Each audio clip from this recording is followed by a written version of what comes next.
Hey, this is Rob Anspach, and welcome back to another edition of eHeroes. Today, I have a fabulous author, wrote a book called Epic Life. His name's Justin Breen, and we're going to talk about all kinds of stuff, but mostly how to have an epic life. So, thank you for being here. We've already had our laughs, and this is going to be fun. Yeah, I'm excited to talk to you, and thanks for telling me you've prepared no questions.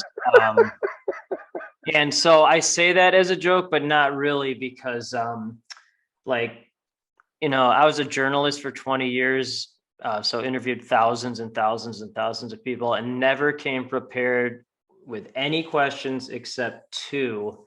The first one was like who your parents were, or who your grandparents were, because if you know where you come from, then you know where you are, and then you know where you're going. But it starts where you come from, and then the one I always end every interview is there anything else you'd like to add? Something that would be good for this story, something I'm missing? Because many times someone wanted to say something, but they were never asked in a way where they could say it. So, but other than that, never. I always laugh when hosts send me like 35 questions. I'm like, one, you're never going to ask any of those, and then two, I'm not going to read them. So, right, just do the interview. It's ironic because you started out as, like you said, a reporter. I started out in my career as a carpet cleaner, and Right. people are like, "What? How does carpet cleaning have anything to do with marketing?" Isn't that what Joe Polish did too? I That's think what he. Joe Polish did, and so I met Joe in 1998 and learned how to, you know, remarket what I was doing, and so I started teaching other carpet cleaners how to market, and then I started teaching lawyers and doctors, and Right. and Solve the problem. Yeah. yeah, so it's I became a reporter by default, Right. not because I wanted to, not because I saw that reporters have all this fame and fortune and glory, and it was it was the fact is that as an entrepreneur, I was learning from all these greats, and I wanted to interview them and share that out with other people. Right. And so for me, interviewing people just became this thing where I didn't want to ask questions. I mean, everybody said, "Hey, Rob, ask me this question." No, because that question's stupid. So I just said, you know what? It's my game. I'm going to do it the way I want. And I've been doing these e-heroes podcasts for about 4 years. I've done over 200 episodes, and Yeah. I meet all kinds of great people. And when I came across your profile, I was just I you know for me, it was like, wow, here's this guy that gets it. I mean, he's met all these awesome people, and I saw that you had this great relationship with Dan Sullivan from Strategic Coach, Yeah. and I met Dan a few times through Joe Polish, but I've Yeah. never taken the Strategic Coach No, you'd program. like it.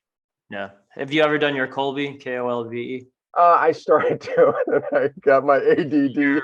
Yeah. So I just posted this the other day.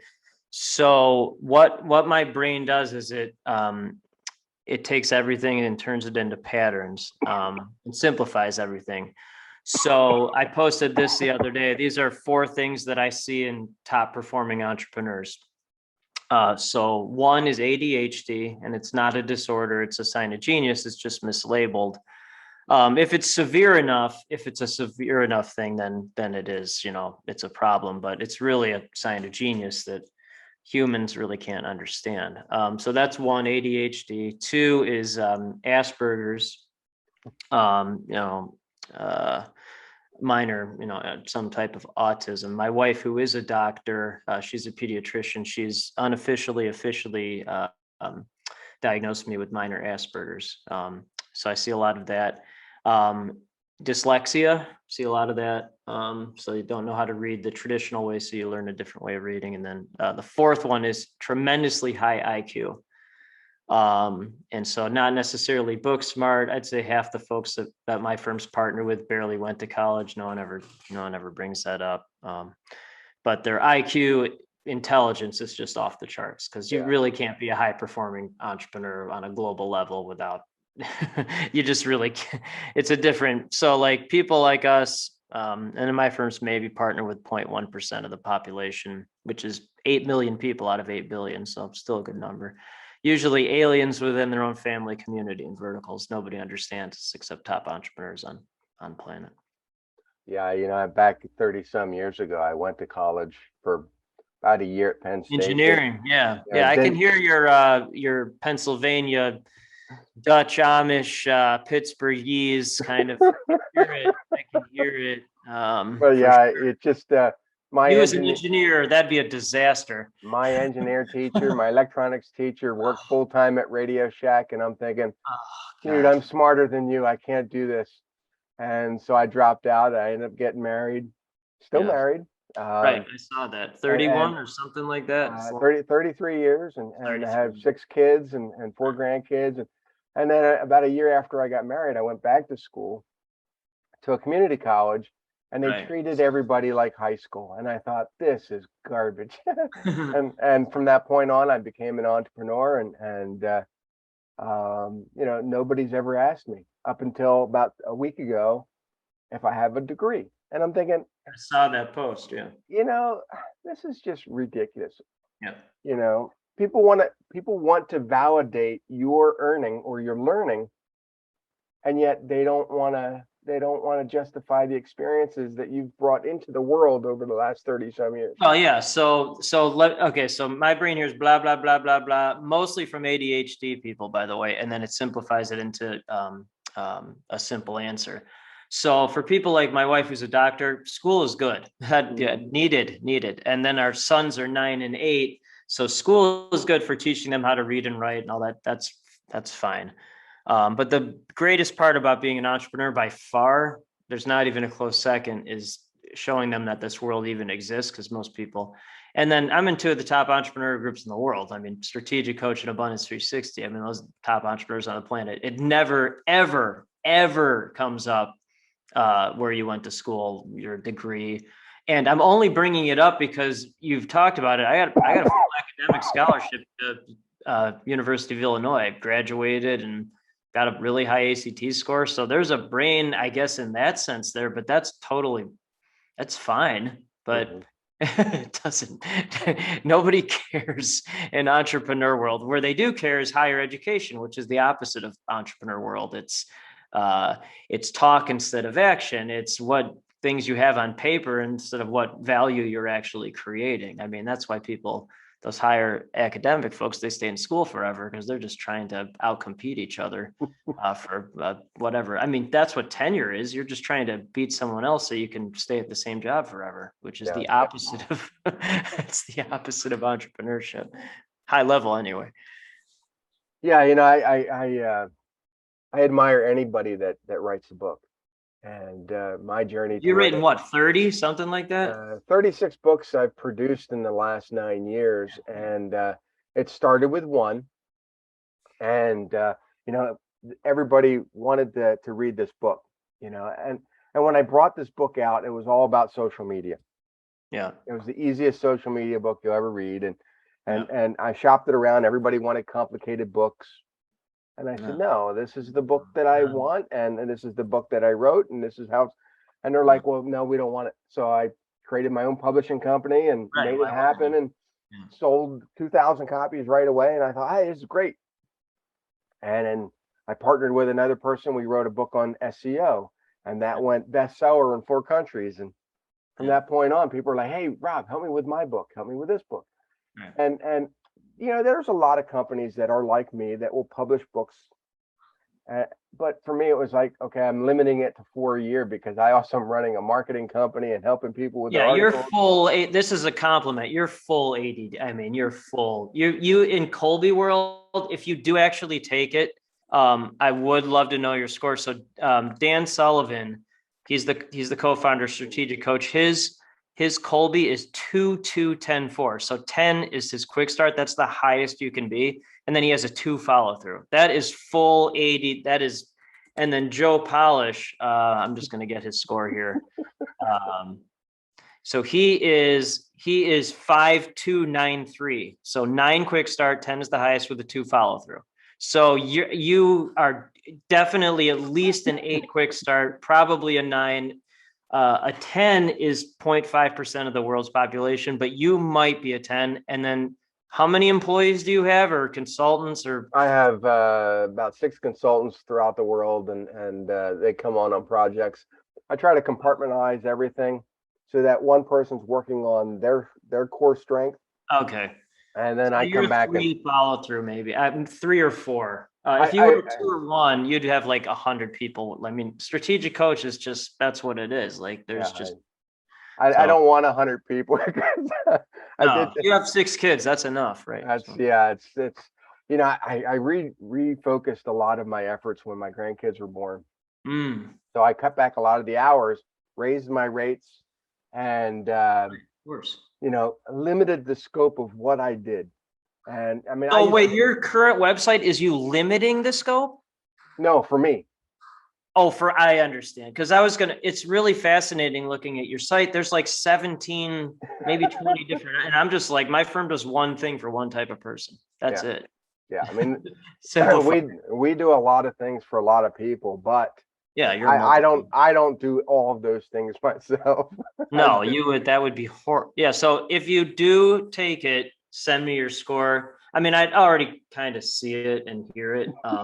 But it's been funny because in 5+ years as an entrepreneur with zero business background, like zero, you don't go to school for journalism for, you don't learn any of that. So Mhm. in 5 years, my firms have partnered with one person, only one under a 7 quick start.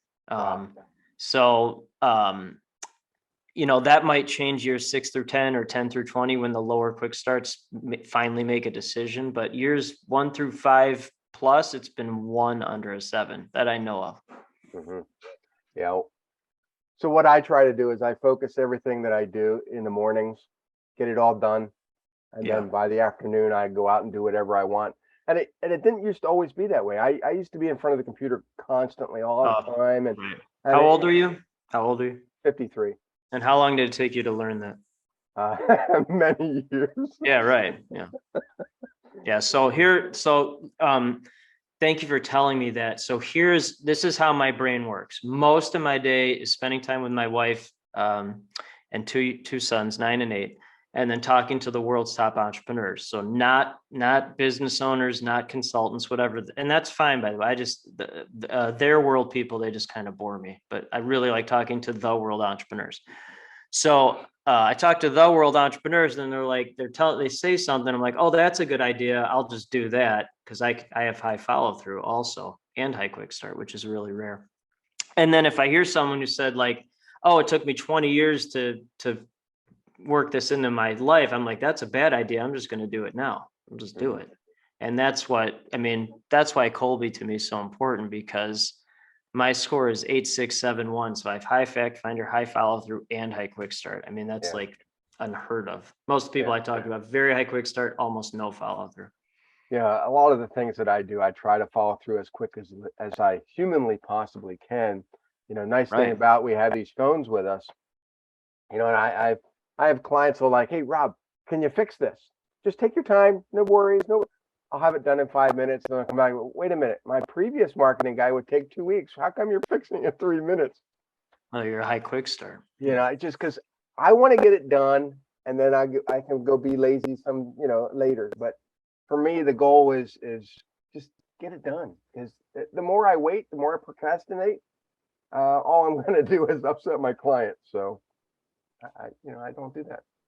Got it. So what prompted you to write the book? Because I know for me, writing books, that the very first book that I wrote was a pain in the ass. I went through this book 100 different ways and said, okay, I want it formatted this way. Then I look at it, I'm Yeah. like, nope, change it. Now that I have the system down, I know exactly how I'm going to do it, and I don't even think about it. Right. But So thank you for that background. And again, so that's what I hear. I'm like, that's a bad idea. I'm not going to do that. So the first book I wrote Chris Voss did the foreword, Never Split the Difference, one of the top Okay. So most people write books and they're just totally meaningless because there's no meaning behind it. I don't do anything unless has to be at a certain level. So the first book wrote it in, I don't know, I think it was 34 days to write the first one. Writing a book's easy for me because, professional journalist. Hmm. If you ask me to tie my shoes, not so good. Hold a pencil right, not so good. But writing a book's easy. And then this one wrote it in 16 days. Wrote it in 16 days, and then it just hit Wall Street Journal bestseller, USA Today. It was #1 overall on Amazon Kindle. I always kind of laugh at like those little subcategories of like there's like 3,000 million books, and then these little categories that no one's ever even heard of, but it's #1 in that. So this one was #1 overall on Amazon Kindle, and then Peter Diamandis, who's one of the top entrepreneurs in the world, did the forward. So very grateful for that. But I talk to 1 to 2 folks like us every single week that have let entrepreneur life destroy their family life or prevented them from having a family. So this book's about how to build collaborative global companies while putting your loved ones first. So I think that's a pretty good message. I strongly believe in that. Yeah, when I had the cleaning company and I had that for 19 years, I was kind of always available to my clients. Oh, They had my phone numbers, they had my cells, they had God.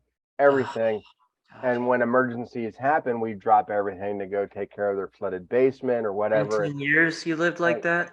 and, Oh, and well, 10 of those years I had the cleaning company and the consulting company. So I was oh, building why? one and destroying another. And I got to the point where in 2014, I found a guy that was desperate to take over my business, and I was like, take it. And I took whatever little money he had. I didn't care. I wanted out. And my consulting business was growing leaps and bounds. And I'm like, gone. and and he destroyed that business in 6 months. But I'm happier now. I can spend time with my family. I can drop things and go do errands, and for me that epic life transition. Right. I had to do it, and I just I love what I do now. Right. And again, thank you for that background. So if I hear a story like that, that it took 10, 15 years to figure out what actually matters, and then someone did it. If I hear that once, then I'm like, I'm not doing that. So I immediately don't do it. And that's why I'm grateful for talking to the world's top entrepreneurs over and over, because there's 34 strength finders, Gallup Clifton strength finders. So most of the folks I talk to are very high in ideation. I'm 32 out of 34 in ideation, almost dead last. So I depend on ideators to give me good ideas. Also depend on ideators to say, hey, why the hell did you take 15 years to realize that you actually want to spend time with your family? I'm like, well, I'll just do it now. And so that's why I'm just so grateful for top performing entrepreneurs on the planet. So to simplify everything, entrepreneurs are they're the most damaged people with the best coping skills. So I haven't met one entrepreneur at the highest level that hasn't overcome at least one of the following 4 things. Most are 2 or 3. And then I talk to a lot of all 4s. As you get higher up, it's all 4s now. So the Yeah, 4 things are, I mean, go my ahead. whole Rob versus books is me coping with Yeah. morons and So scammers. right. So when you talk to someone like that, multiple times a day, but when they've torched their families, that's a different. But so the 4 things are bankruptcy or potential bankruptcy, 2, depression, 3, the highest level of anxiety you can imagine, and 4, likely and or possible traumatic experiences as a child or young adult. So humans, consultants, business owners, they use those as excuses. Top entrepreneur on the planet, that's entrepreneur life. So the dovetail to that is many times those coping skills are used to create these giant, amazing companies or whatever that is, but many times, not always, but at the expense of families or anything meaningful in their life. So, Well, and then they realize that it doesn't matter, all this other stuff. you touched on depression, and I think that is one of the leading causes of entrepreneurs to get out of business. Mm, And especially when COVID hit. I mean, a lot of businesses, they were riding the wave of this great economy, and then all of a sudden the brakes were put on, and they didn't know how to deal. You know, a lot of them just went bankrupt, or they got divorced, or they, you know, Yep. it was the extreme. And I've spoken to a lot of them, and you know, Mhm. I've experienced depression too. Right. I'm My three of those four. The only one I've never had, knock on wood, is bankruptcy or potential bankruptcy. I my don't. way of coping is either writing another book, blasting music in the background, or having multiple things going on Right. that my brain shifts to get me out of that depression and say, okay, this is how I'm going to solve this, this, and this. Yeah, you're an activator. Yeah. Yeah, and but there are so many businesses that have a leader that's facing depression, you know, and they commit suicide, or they, 100%. yeah, and it's terrible. And there needs to be more coping skills for these entrepreneurs to say, hey, what do I do now? And I think, you know, your book and dealing with, uh not dealing with, but partnering with companies like Strategic Coach will help them, you know, I think, overcome some of this stuff, even out their brain a little bit. Well, again, thank you for telling me that. I was about to send you an article. I wrote an article for Inc. magazine, 4 ways to create support systems, help with hardships, because I posted that those 4 things. This was 2 years ago, and everyone's like, "Oh man, that's me." Check, check, check, check. So I wrote an article. But Inc. magazine right now has some type of breach, a security breach. So Yeah, that I saw that earlier. oh, you did see that. So I can't send you the link, but I can. Well, Fast Company was breached, and Yeah. I guess somebody hacked their website, and so the owners of Fast Company also took down, um, Inc. website as well. Okay. Yeah. Thank you for, yeah. So Yeah, I'll send you that after this, or whenever. But well, so what happens is, again, I just see the same pattern over and over. And again, it's not 100% of the time, but when it's a vast majority of the time, okay, well, that's not good. So what I see now, and again, most of my day is talking to the top entrepreneurs. So not small businesses, it's top, global thing. So these folks start out as entrepreneurs, true creators, and then they somehow morph into business owners. Because mhm. that's the world of, America, achiever, achiever, achiever, achiever, bigger office, more employees, more revenue. And they don't care about any of that stuff because they're just entrepreneurs. They don't care about the, society, or they think that's what matters. And then they realize it doesn't matter. And I think a great gift of being a journalist and going to school for journalism is, like, for the most part, you don't get into that for any of that stuff. So I had like a blank slate going into this, just after turning 40, when starting first company, like actually understanding what really matters, like meaningful things as opposed to material things. Mhm. And the most miserable people I know, are the ones where they lead with, oh, like, I got this new car, or I got, I don't know, they just had a huge exit. They're doing these things, and I always ask, how families are. And again, not always, but many times they're like, oh, I never see my family, or I never had a family, and they are absolutely miserable. And it's really sad, because here these people are, these are the ones that employ everyone else, that create things that change the world, and then inside they're just, they don't really have anything besides that. Yeah, let's talk about your company, Brevic. How did that come about? So you're either born top entrepreneur or you're not. I'm firmly convinced of that. Those 4 things. So again, what separates entrepreneurs from everyone else is those 4 things. Figure it out. So, first company, started it, just a quick timeline. So February 10th, 2017, I was a journalist, had a meeting with company owner and managing editor. They cut my job salary in half. They terminated 2 other folks that day, but they cut my salary in half. So tried to find a full-time job, couldn't find a job. Incorporated April 16th, 2017, 6 days after my 40th birthday. So over the next 6 weeks, with again, zero business background, reached out to 5,000 people to find first 5 clients. So overwhelming rejection, definitely, you know, depression and highest level of anxiety you can imagine.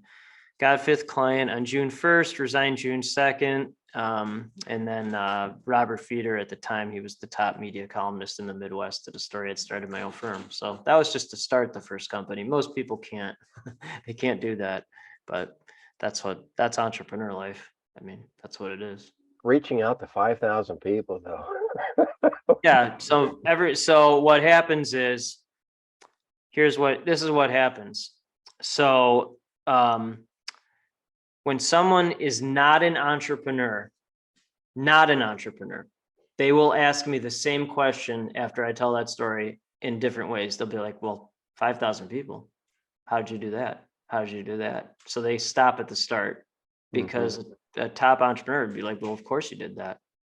Why? That's what one of my PR partners, he grew up in Burma, not Myanmar, Burma. His grandfather was decapitated.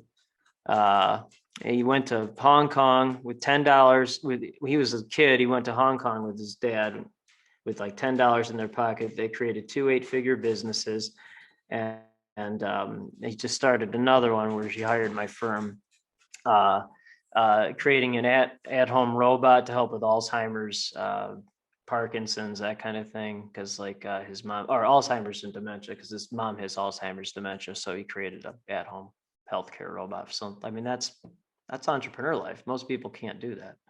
So figure it out.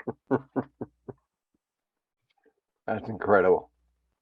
Right, but yeah. So if I'm not partnering with someone like that, or who will make the investment to become someone like that, I get bored, because they're not changing the world people, and their world people bore me, because they're just complaining about stuff and not doing anything about it. And then the world people, they're like, oh, okay, let's go. So where do you see your life in a few years? I mean, what type of legacy do you want to leave behind? That's a great question. Because I'm a dad who happens to be an entrepreneur and would never let entrepreneur life destroy my family, like, ever. I would never. So I'm in, these rooms with top entrepreneurs on the planet, and they're like, just had a big exit, or, whatever, updates company. And they're like, so what are you up to? I'm like, I'm assistant coach for my son's flag football team, or just took my kids on a baseball trip across the Midwest. And the response I always get is, wow, you're doing that right. I'm like, oh, that's interesting. So, but no, I mean, like, my dad was 61 when I was born. He was born in 1916, so he'd be 106 if he was alive. And he died when I was 13. He was a World War II hero. And the first chapter in the new book is "The cream rises to the top." So that's something he said every day. He was shot down multiple times in combat, many times without a parachute. You just get back in the plane. So the cream rises to the top, right? So there's no excuses at the highest level. Only, you get back in the plane. And so I know what it's like to not have a dad around. And I'll never be someone who puts this life ahead of my children. So that's really what I care about most. That's what I care about most. And having 2 companies now, I know the second book, I'm very thankful. It's done very well. It will continue to do very well, and that's great for me.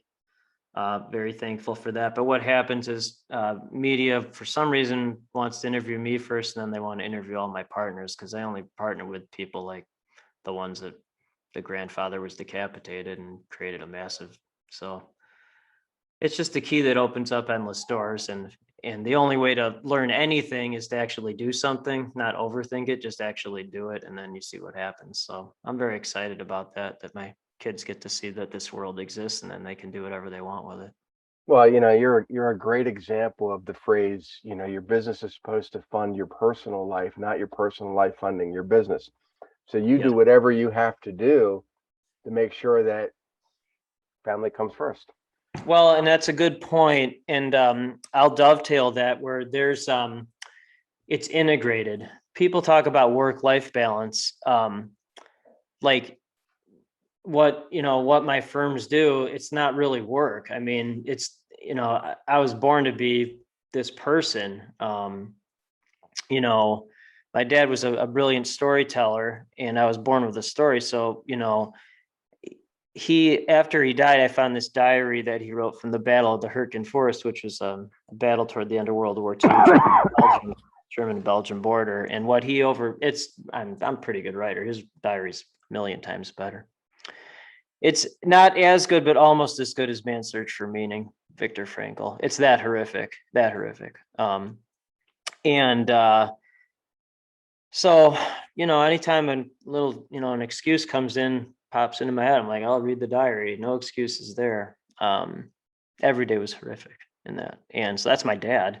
And then in his late 50s, a drunk driver hit my dad, and the drunk driver was killed instantly. My dad broke every bone in his body and survived. And then my mom was his nurse. So my mom was 27 when I was born.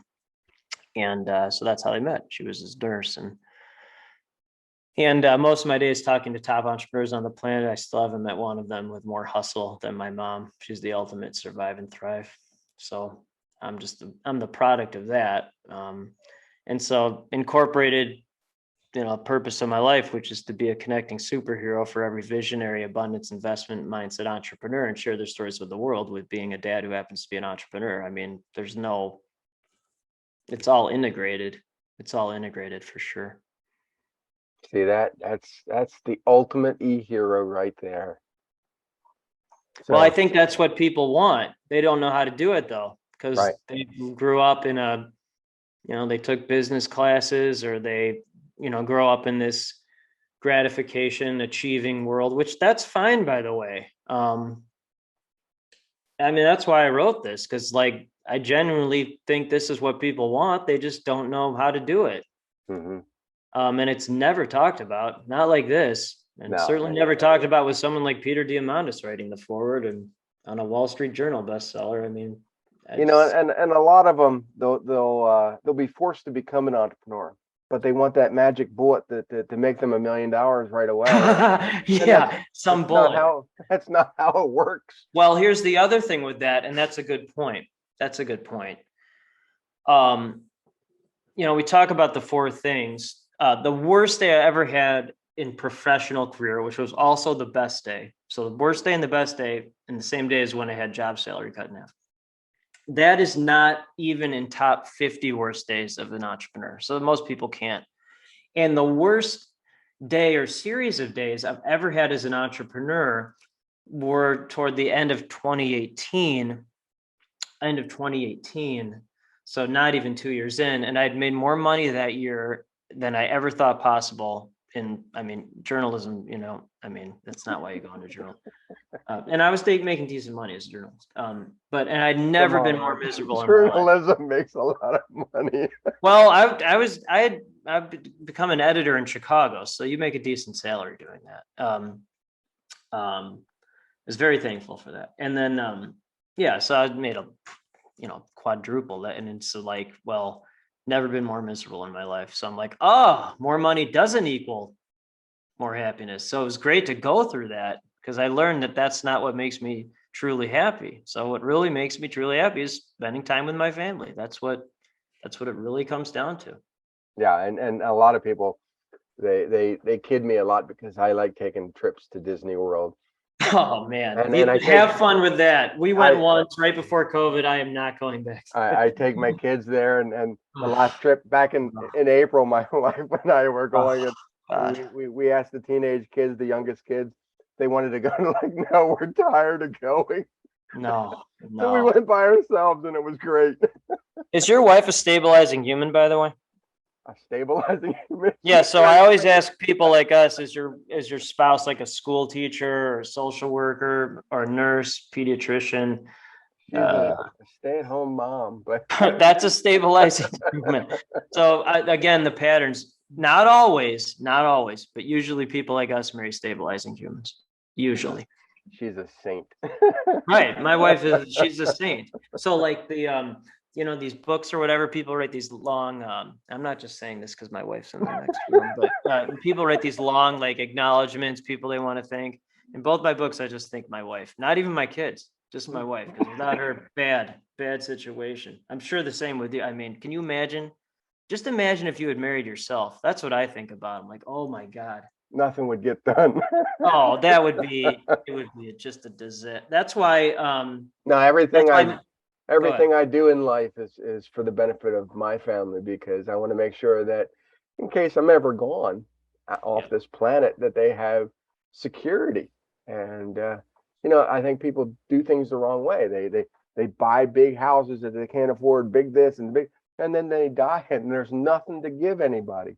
Mm. So, That's an interesting take. I mean, I haven't heard it framed like that. I guess frivolous spending, I don't do a lot of it other than for companies have big parties for to bring partners and all that fun stuff together. I like to do that. Spend money on really nice fine dining because that's an enjoyment of life, I think. But like this shirt, like I have like 3 of these shirts. I wear it 5 to 6 times a week. Um, there's this hat. I basically wear this hat every day. yeah, So I I don't usually care if I wear wear it. hats and I wear either Disney shirts or Star Wars. This one's an Aquaman, but you know, Perfect. I just I wear what I want and conduct my business how I want, and Right. it's just I can't walk on eggshells, Hmm. so it just I might rub people the wrong way because they don't understand sarcasm, but hey, it's more material for my books.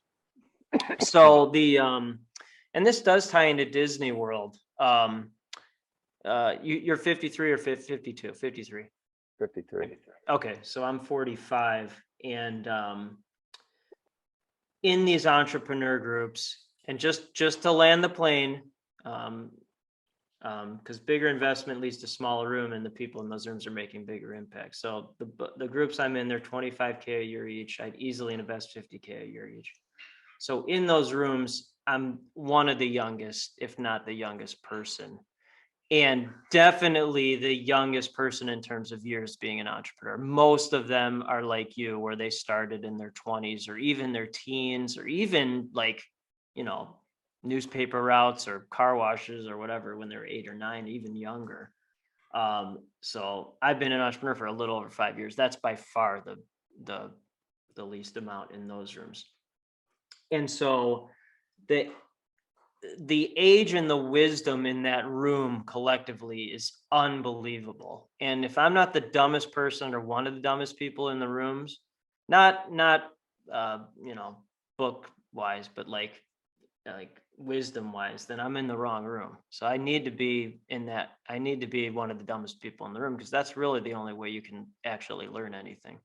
Yeah, until you Um, find out that you're the smartest, then you got to go find another room. well, so that's a good point, and that's what's happened. So because again, my firm's only partner with people who look at things as investments, not costs. Okay. And that's a very clear distinction. Anyone that asks, what do you cost or charge? I'll never talk to that person again. Why? Because they're living in transactional Mhm. business owner world, not investment transformational entrepreneur world. There's a fundamental difference there. But so an entrepreneur for 5 years, the first, I guess, for lack of a better term, networking group I was in was $250 a year. I'm still in that one because just loyal or whatever, but no one in that room understood what I was talking about. Then I was in a 500, then I was in 1,000, then 2,000, then a 5,000, then a 10,000 a year, and now 25 each. And the point of that is those were never costs. They were always investments. And Mhm. then when you're the smartest person in the $10,000 room, you better get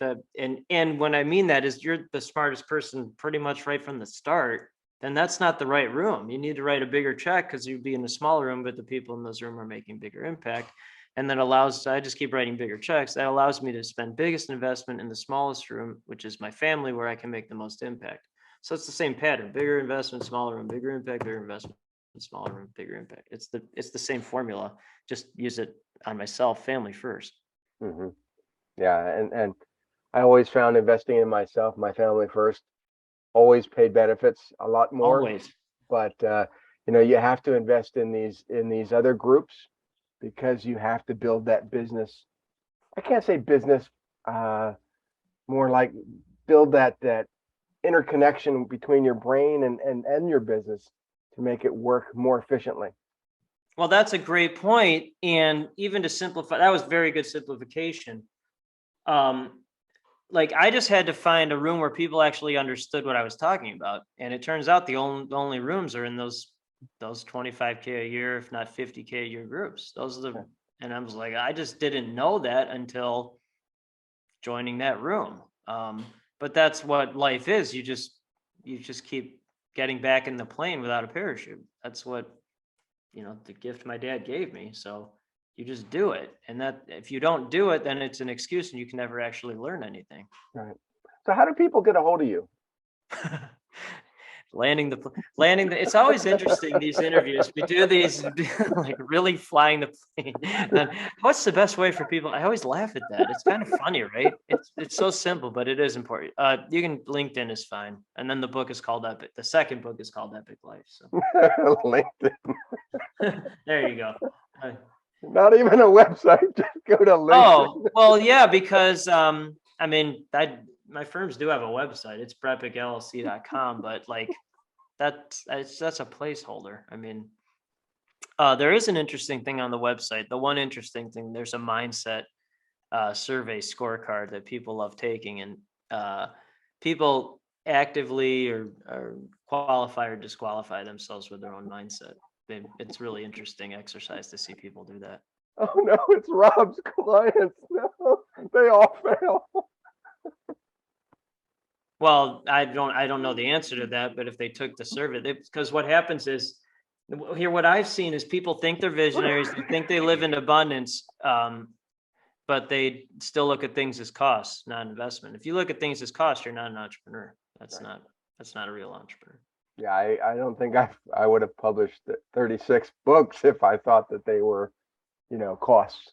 And a lot of times people, that's what they think. Oh, that's the overwhelming majority of society. Yeah. I I don't want to write a book. It costs too much. Yeah, I don't talk to those people because they're not entrepreneurs. And yeah, no. Yeah, everything's an invest. I think with this one, it was about 100K investment, but that's a good investment. Why? Because it creates endless opportunities for me, which I'm thankful for, but then it creates endless opportunities for partners. Right. Because And every book that you write creates that opportunity, whether you're getting on a podcast like this one, whether you're getting interviewed by Inc. or Entrepreneur Magazine, it or never getting stops. on stage. It never stops. That book is that transactional method to get you further in life. So that's a good point. That's a good point. I don't usually look at things as transactional, but it's a fair point. It's a key that opens up doors. And in this case, I feel if I believe in something, which is rare, there's only because I'm low in ideation, but if I believe in something, I will activate, maximize, achieve it to the very limit. Mm-hmm. And putting your loved ones first before, so you don't let entrepreneur life destroy your family or prevent you from having a family. That is a message I so strongly believe in, because I see it day in and day out. Every single day, these amazing people torching their families. Yeah.